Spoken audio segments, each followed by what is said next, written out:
Good morning everyone. कल हमने अपना चैप्टर शुरू करा था an approach toward the past. I hope जितना कल पढ़ाया गया था वो आपको समझ में आ गया होगा। हम फिर से इसको एक बार रिवाइज करते हैं कि हमने इस चैप्टर में क्या क्या चीज़ें पढ़ी थी। सबसे पहले हमने पढ़ा था कि हिस्ट्री क्या होती है, हिस्टोरियन क्या होते हैं, जो हमें पास्ट के बारे में बताते हैं उनको हम हिस्टोरियन कहते हैं। हिस्ट्री हमारे लिए क्यों ज़रूरी होती है? क्योंकि ये हमें बताते हैं कि हमारे पास्ट में क्या क्या चीज़ें हुई थी, उनसे हमें आज के बारे में पता चलता है। इसके अलावा हमने डिवीज़न ऑफ पास्ट पढ़ा था कि पास्ट को दो पार्ट में डिवाइड करा गया है, प्री हिस्ट्री और हिस्ट्री। प्री हिस्ट्री कौन सी होती है? जब राइटिंग का इन्वेंशन नहीं हुआ था, लोगों को पढ़ना लिखना नहीं आता था। और हिस्ट्री को क्या होती है? जब लोगों को पढ़ना लिखना आता था, उस टाइम के जो रिकॉर्ड्स है वो रिटन में अवेलेबल है। इसके अलावा हमने सोर्सेज ऑफ हिस्ट्री पढ़ी थी कि दो तरह के सोर्सेज ऑफ हिस्ट्री होते हैं, या हम कह सकते हैं हिस्ट्री के दो तरह से सोर्सेज होते हैं, आर्कियोलॉजिकल, दूसरा लिटरेरी। आर्कियोलॉजिकल कौन से होते हैं? जो नॉन रिटन होते हैं। इनको हम बोलते हैं कि ये डायरेक्ट एविडेंस होते हैं, जिनको हम देख सकते हैं, छू सकते हैं, महसूस कर सकते हैं। दूसरे होते हैं हमारे लिटरेरी सोर्सेज। लिटरेरी सोर्सेज होते हैं रिटन रिकॉर्ड्स, जो लिखित में होते हैं, लिखे हुए होते हैं। आर्कियोलॉजिकल सोर्सेज के हमने कुछ पॉइंट्स पढ़े थे, जैसे आर्टिफैक्ट्स क्या होता है, मॉन्यूमेंट्स, कॉइन्स, इंस्क्रिप्शंस। सो आज हम शुरू करेंगे हमारे लिटरेरी सोर्सेज कि लिटरेरी सोर्सेज क्या होते हैं। Whatever our ancestor wrote is an evidence in the form of written records, कि जो भी हमारे एंसेस्टर्स ने, एंसेस्टर्स होते हैं हमारे पूर्वज, जो भी हमारे पूर्वज ने लिखकर हमें दिया है वो हमारे एविडेंस के तौर पर हम उसको यूज़ करते हैं। एविडेंस का मतलब होता है सबूत। ये हमारे लिए सबूत के तौर पर हम इसको यूज़ करते हैं, ठीक है। These are literary sources. जो लिखित में होता है उनको हम लिटरेरी सोर्सेज कहते हैं। जब इन सब चीज़ों की शुरुआत हुई थी, the paper was not invented. जब पेपर इन्वेंट नहीं हुआ था तो लोग क्या करते थे? भोजपत्र पर लिखते थे। The dried bark of trees, मतलब पेड़ की छाल पर लिखा करते थे। भोजपत्र का हम की टर्म्स में इसका आंसर देख लेते हैं क्या होता है। Dried bark of bhoj tree, कि एक ट्री का नाम है, उसके छाल के ऊपर लोग लिखा करते थे पुराने टाइम में, ओके। इसके अलावा वो सॉलिड रॉक स्टोन, जो बड़े बड़े पत्थर होते हैं उसके ऊपर लिखा करते थे। कॉपर प्लेट्स पे लिखते थे। रॉक पिलर्स, जो लोहे के पिलर्स होते हैं उनके ऊपर लिखते थे, या टैबलेट्स वगैरह के ऊपर लिखते थे। It is a form from these records our history is made. इन्हीं रिकॉर्ड से ही हमारी हिस्ट्री बनी है, जिसके बारे में आज हम पढ़ रहे हैं। Handwritten records of the past in the form of books are called manuscripts. Manuscript किसको बोलते हैं? Handwritten records. जो भी चीज़ें पास्ट में लिखी गई थी, जो भी बुक्स के फॉर्म में लिखा गया था। जैसे हमारी बुक होती है ना, हमारी बुक में बहुत सारे पेजेस होते हैं। तो पहले क्या होते थे? पेजेस तो होते नहीं थे। बाग के जो पेड़ की छाल होती थी उसको ही एज अ पेपर यूज़ करा जाता था, और उससे एक बुक की फॉर्म में यूज़ करा जाता था। मतलब उनको एक साथ रखा जाता था बुक्स के तौर पर। जैसे आपके बुक में पेजेस होते हैं बहुत सारे, वैसे ही उसको हम बोलते हैं मैन्यूस्क्रिप्ट, ठीक है। मैन्यूस्क्रिप्ट की हेल्प से ही हमें बहुत सारी चीज़ों के बारे में पता चला कि उस टाइम के लोग क्या पहनते थे, कैसा उनका कस्टम था, कौन कौन से वो रिलीजन अपनाते थे, कौन क्या क्या उनका कल्चर था, ओके। लिटरेरी सोर्सेज को भी हमने दो पार्ट्स में डिवाइड करा है, रिलीजियस लिटरेचर, दूसरा सेक्युलर लिटरेचर। रिलीजियस लिटरेचर कौन से होते हैं? जो हमें रिलीजन के बारे में बताते हैं, ठीक है। रिलीजन मतलब धर्म के बारे में बताते हैं, जैसे वेदास, आर्यनकास, ब्राह्मण्स, उपनिषद्स, त्रिपिटका, दीपवंसा, महावंसा एंड जटाकास। ये सारे के सारे क्या है? रिलीजियस बुक है। इस सारी बुक्स में हमेशा धर्म के बारे में, पूजा के बारे में और इन सब चीज़ों के बारे में ही लिखा हुआ होता है। ये क्या करती हैं? ये एंशिएंट टाइम, हमारे पुराने समय के बारे में बहुत सारे इन्फॉर्मेशन हमें देती हैं। नेक्स्ट आता है हमारा सेक्युलर लिटरेचर। सेक्युलर लिटरेचर क्या होता है? Writing which are not religious are known as secular literature. जैसे कि हम लोग बोलते हैं ना कि हमारी जो कंट्री इंडिया है वो एक सेक्युलर कंट्री है, कि हमारे यहाँ पर सभी धर्मों के लोग रहते हैं, सभी तरह की बोलियाँ बोली जाती हैं, डिफरेंट डिफरेंट लोगों के कस्टम्स है, डिफरेंट क्लोथ्स वो लोग पहनते हैं। ऐसे ही इसमें रिलीजन के बारे में नहीं लिखा होता है। Writing which are not religious, religious चीज़ें नहीं होती, उसको हम सेक्युलर लिटरेचर कहते हैं। इसमें आते हैं हमारे हिस्टोरिकल अकाउंट्स और बायोग्राफी, जो कि उस टाइम के पोइट्स लिखते थे या फिर फॉरेन ट्रैवलर्स लिखते थे। फॉरेन ट्रैवलर्स कौन होते हैं? जो लोग विदेश से घूमने के लिए आते हैं, ठीक है।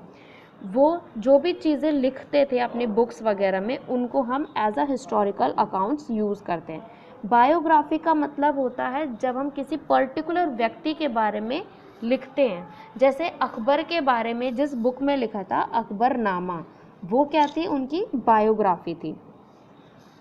इसमें रिकॉर्ड्स रखे जाते हैं उस टाइम पर क्या क्या चीज़ें हुई थी, कौन कौन से इवेंट्स हुए थे, एडमिनिस्ट्रेटिव सिस्टम कैसा था, क्या क्या रूल्स उस टाइम पर चलाए जाते थे, और उस टाइम पे किंग्स कैसे अपना राज करता था। इन सब चीज़ों के बारे में सेक्युलर लिटरेचर में लिखा जाता है। ओके। द अर्थशास्त्र रिटन बाय कौटिल्य। अर्थशास्त्र, इसको कौटिल्य ने लिखा था, जिनको हम चाणक्य के नाम से भी जानते हैं। How to run the government. Arthashastra में उन्होंने लिखा था कि गवर्नमेंट को कैसे चलाना है, सरकार को कैसे चलाना है। इसके अलावा उन्होंने मॉडर्न एडमिनिस्ट्रेशन के बारे में और उस टाइम की कंटेम्प्रेरी सोसाइटी के बारे में बहुत सारी इंफॉर्मेशन इसमें दी है। एक और होता है हमारा ट्रैवलर्स अकाउंट। ट्रैवलर्स अकाउंट भी सेक्युलर लिटरेचर के अंदर ही आता है। बहुत सारे जो फॉरेन ट्रैवलर्स आए थे इंडिया में घूमने के लिए, उन सभी ने हमारे यहाँ की सोशल और पॉलिटिकल के बारे में अपनी बुक्स में लिखा था, जिनको हम ट्रैवलॉग भी कहते हैं। Megasthenes lived in India for some time as a Greek ambassador. Megasthenes India में आए थे और वो यहाँ पर रहे थे एक ग्रीक एम्बेसडर की तरह। कहाँ पर? चंद्रगुप्त के कोर्ट में। उन्होंने इंडिका लिखी थी। इंडिका एक बुक का नाम है जो उन्होंने लिखी थी। नेक्स्ट हम आते हैं जियोग्राफिकल इम्पैक्ट, कि हमारे भारत में इसका क्या इफ़ेक्ट पड़ा। Geography of a country play a major role in its history, कि हिस्ट्री में एक कंट्री की ज्योग्राफी का बहुत इम्पॉर्टेंट रोल होता है। जैसे अब हम देखते हैं हमारी कंट्री में 28 स्टेट हैं और हमारे इंडिया को हमने अलग अलग साइजेस में बटे हुई है हमारे इंडिया, लेकिन पहले ऐसा नहीं था। ये आप मैप देखोगे, ये पहले का मैप है, ठीक है। The geographical features of India have greatly influence it people and there history. जो हमारा इंडिया का जोग्राफिकल फीचर है वो क्या करता है? लोगों को इन्फ्लुएंस्ड करता है, उनकी हिस्ट्री के बारे में बताता है। इवन हमारा जो कंट्री का नाम है इंडिया, वो भी हमारे इंडिया की ज्योग्राफी के ही थ्रू रखा गया था। The Iranian and Greeks called river Indus as Hindos. जो इरानियन आए थे यहाँ पर, जो ग्रीक आए थे, वो हमारी जो इंडस रिवर है उसको हिंदोज बोलते थे या इंडोज बोलते थे। इसकी वजह से so the land to the east of the river, जो हमारे ईस्ट साइड का जो लैंड था उसको इंडिया के नाम से जाना गया। तभी से ही हमारे देश का नाम इंडिया पड़ा था। और पहले हमने पढ़ा था कि इंडिया के और भी बहुत सारे नाम हुआ करते थे, जैसे भारतवर्ष हो गया। Okay. Physical feature of India that have shaped Indian history. जो हमारे इंडिया के फिजिकल फीचर हैं, इन्होंने इंडिया की हिस्ट्री लिखी। फिजिकल फीचर्स कौन कौन से होते हैं आपने पहले पढ़ा होगा, जैसे हमारे प्लेन्स हो गए, प्लेट्यूज हो गए, ठीक है, माउंटेन्स हो गए, ये हमारे फिजिकल फीचर हैं इंडिया के। तो इसमें पहला आता है हमारा ग्रेट हिमालयाज़। हिमालयाज़ कहाँ है? नॉर्थ में, जम्मू कश्मीर से लेकर अरुणाचल प्रदेश तक हिमालयाज़ फैला हुआ है। ये क्या होते हैं? सबसे हाई होते हैं। ये हमारे नेचुरल बैरियर हैं जो इन्वेडर्स, मतलब जो हमारे देश पर अटैक करने वाला है नॉर्थ साइड से, जैसे चाइना हो गया, इनको इंडिया में आने से रोकता है। Hence very few invention haven't take place from this side, इसी वजह से ही बहुत ही कम ऐसे दुश्मन थे जो भारत के अंदर इस साइड से आए थे। लो laying passes such as Khyber, Tirchi and the Kulun, Gomal and Bolan in the northwest were comparatively easy passage for the invader to enter India। ये सारे ऐसे नाम हैं जहाँ से जो हमारे दुश्मन थे इंडिया के वो आसानी से आ सकते थे। ठीक है, फिर आते हैं हमारे नॉर्दर्न प्लेन्स। नॉर्दर्न प्लेन्स भी इसी नॉर्थ साइड में ही आते पूरा। Northern plains have determined the development of India. Northern plains भी भारत के डेवलपमेंट को दिखाता है। The places where the river have developed faster than any other part of the country, river were the main mode of travel. Okay, हमारे यहाँ river को main mode of travel क्यों कहा गया है? क्योंकि बहुत सारे ऐसी जगहें हैं जिस पे हम रिवर के थ्रू ही फ्लो करके पहुँच सकते हैं।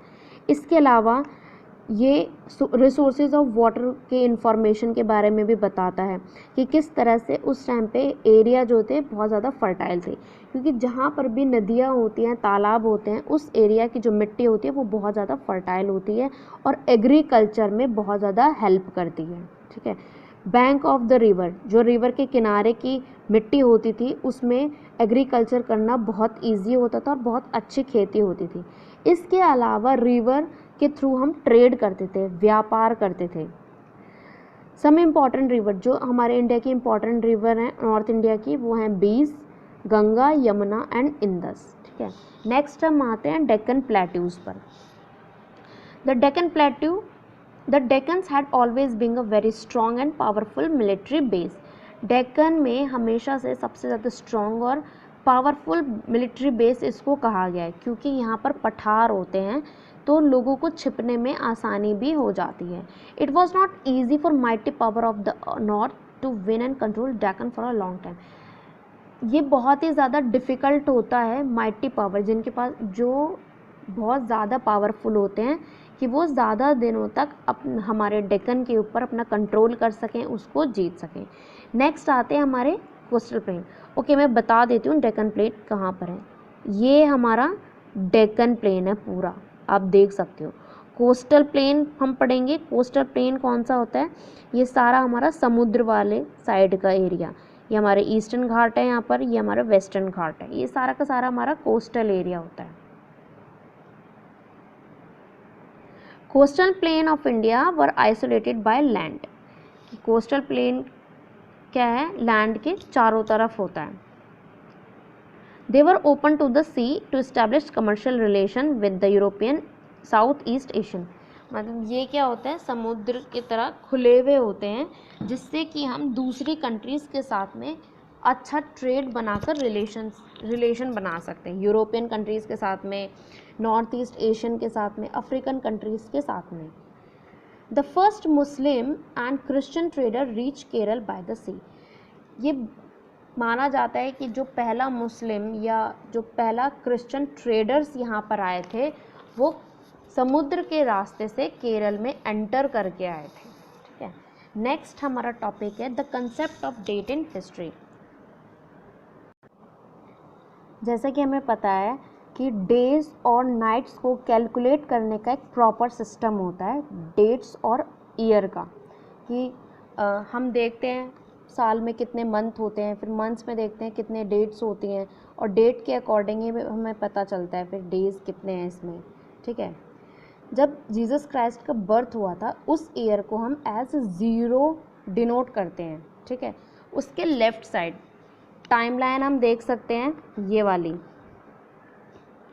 बीच में यहाँ पर एक ये 500 लिया है इन्होंने, इसकी इधर जाएंगे लेफ़्ट साइड में 1000, 1500, 2000, ये हमारा BCE मतलब बिफोर कॉमन एरा, और इधर जाएंगे राइट साइड में तो हो जाएगा CE मतलब इसको हम बोलेंगे कॉमन एरा। ओके, इन्होंने एक एग्जाम्पल दिया है यहाँ पर कि अगर 50 साल हमें बिफोर क्राइस्ट लिखना है तो हम लिखेंगे 50 BCE बिफोर कॉमन एरा। जितने भी डेट्स हैं वो बर्थ ऑफ क्राइस्ट के बर्थ के अकॉर्डिंग ही हम लोग देखते हैं। अगर हमें 300 BCE लिखना है, will come first and 400 BCE come later, कि पहले 300 BC पहले आएगा और 400 BCE बाद में आएगा। जैसे हम नंबर सिस्टम पे लिखते हैं ना, 0 इधर -1 -2 -3 करते जाते हैं, ऐसे ही ये बढ़ते हुए क्रम में होते हैं, लेकिन ऑपोजिट होते हैं, 0 से शुरुआत इनकी होती है। दूसरी तरफ जब हम देखेंगे आफ्टर कॉमन एरा, तो उसको हम लिखते हैं ACE या फिर CE, common era, Jesus Christ के बाद का। This is called common era because most countries of the world use this, कि अब बहुत सारी कंट्रीज़ है वो इसी पैटर्न को फॉलो करती हैं।